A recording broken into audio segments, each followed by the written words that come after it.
కావాలో చెప్పండి. ఇలాగ మనకి శ్రీకాకుళం కావచ్చు, విజయనగరం కావచ్చు, వలసల జిల్లాగా చాలా కాలంగా మనకి ఉండిపోయింది. ఇప్పుడు 2 టర్మ్‌లుగా ఉన్నారు. మరోసారి కూడా మీరు అధికారంకి వస్తా అని భరోసాగా చెప్తున్నారు. ఏముంది ప్రజలు ఇక్కడి నుంచి వలసలు పోకుండా అంటే గజపతి నగరానికి సంబంధించి ఏమైనా ప్రణాళికలు ఏమైనా ఉన్నాయా మీకు? అప్పటికి ఇప్పటికి వలసలు కొంత తగ్గాయండి. అందుకే ఎడ్యుకేషన్ పెరిగిన తగ్గించి వలసలు తగ్గే పరిస్థితి కూడా ఉంది. మేము ఆ రోజుల్లో ఈ వలసలను అరికట్టాలంటే ఏం చేయాలి అని చెప్పి పిల్లల్ని ఏ విధంగా మరి మేము చూడాలి. ఎందుకంటే పిల్లలతో పాటు వీళ్ళు వెళ్ళిపోతున్నారు, భవిష్యత్తు నాశనం అయిపోతుందని ఆలోచన ఆ రోజు చేసామండి. చేసినప్పుడు రాజశేఖర్ ఉన్నప్పుడు కస్తూరిబా స్కూల్స్ వస్తే నేనేమో ప్రతి మండలం కస్తూరిబా స్కూల్స్ పెట్టినప్పుడు స్వయంగా నేను మా పేషెంట్లు వెళ్ళి గ్రామాల్లోకి వెళ్ళి ఆడపిల్లల్ని తీసుకొచ్చి మీరేమో వలసకి వెళ్ళిపోయిన సార్ మీ పిల్లల్ని ఇక్కడ జాయిన్ చేయండి, మీకు సేఫ్టీ మేము ఇస్తామని చెప్పి ఆ రోజు ప్రతి ఆడపిల్లలు కూడా జాయిన్ చేసామండి. ఆ రోజు 10 మంది కస్తూరిబా స్కూల్ జాయిన్ అవ్వాలంటే గగనం మాకు. ఆ రోజు 10 మంది ఉన్నారు. ఆ ప్రిన్సిపల్స్ వచ్చి మేము ఎత్తేస్తారు, స్కూల్స్ ఎత్తేస్తారు, జాయిన్ చేయండి అంటే ఆ రోజు మేమే స్వయంగా వెళ్ళి పిల్లలను జాయిన్ చేస్తే ఈరోజు ఆ సీట్ల గురించి ఏమో రికమెండేషన్ ఎక్కువైపోయాయండి.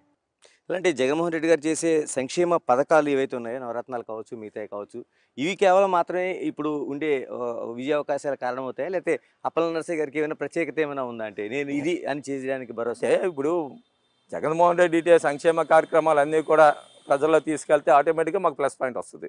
ఫస్ట్ ఆఫ్ ఆల్ ఆయన ఆయన ఏదైతే గవర్నమెంట్ ఎప్పుడైనా సరే గవర్నమెంట్ చెప్పిన కార్యక్రమాలే మన విజయానికి సోపానం అవుతాయి ఫస్ట్ ఆఫ్ ఆల్.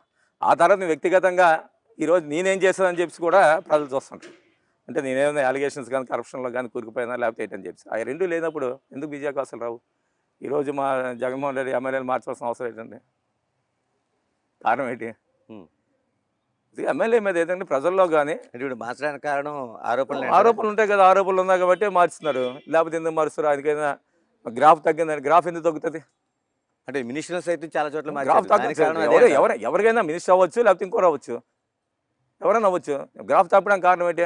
మన ప్రజల్లోకి ఏమో కనిపించకపోవాలి గ్రాఫ్ తగ్గాలంటే. చెప్పిన మన 5 సంవత్సరాలు ఏదైతే మనం గ్రామాలకు వెళ్ళి చెప్పామో ఆ కార్యక్రమం చేయకపోవచ్చు. లేకపోతే మన అవినీతి ఆరోపణలు కానీ చేసినప్పుడు కానీ దాని కౌంటర్ అటాక్ కానీ మనం ఇవ్వలేకపోతే దానివల్ల కూడా గ్రాఫ్ తగ్గుతుంది. ఇవన్నీ కూడా బ్యారేజ్ చేసుకుని ఈరోజు జగన్మోహన్ రెడ్డి గారు ఏమో ఆలోచన చేస్తూ గ్రాఫ్ మారుస్తున్నారు. దాంట్లో తప్పు ఎక్కడ ఉంది? ఎవరు తప్పు పెట్టవలసిన అవసరం లేదే. ఎవరినైనా పని చేసి గట్టి కష్టపడి మారుస్తే దానివల్ల పార్టీకి నష్టం వస్తుంది. ఈరోజు ఆయన చేసే మంచి కార్యక్రమాన్ని ప్రజల్లో తీసుకెళ్తే ఆయన ఎందుకు మారుస్తారు చెప్పండి? ఎందుకు ఆయన వైనాట్ 175 అనడానికి కారణం ఏంటి? ప్రతి నియోజకవర్గాలకి సుమారు 1000 కోట్ల రూపాయలు డీబీటీ ద్వారా ఏమో డబ్బులు వేసే కార్యక్రమం చేశారు. ప్రతి నియోజకవర్గంలో ఇప్పుడు ఒక గజపతి నియోజకవర్గం కాదు, ప్రతి నియోజకవర్గ సంక్షేమ కార్యక్రమం అభివృద్ధి కార్యక్రమం కానీ సుమారు 500 నుంచి 1000 కోట్ల వరకు ఖర్చు పెట్టారు ఆయన ప్రతి నియోజకవర్గంలోనే.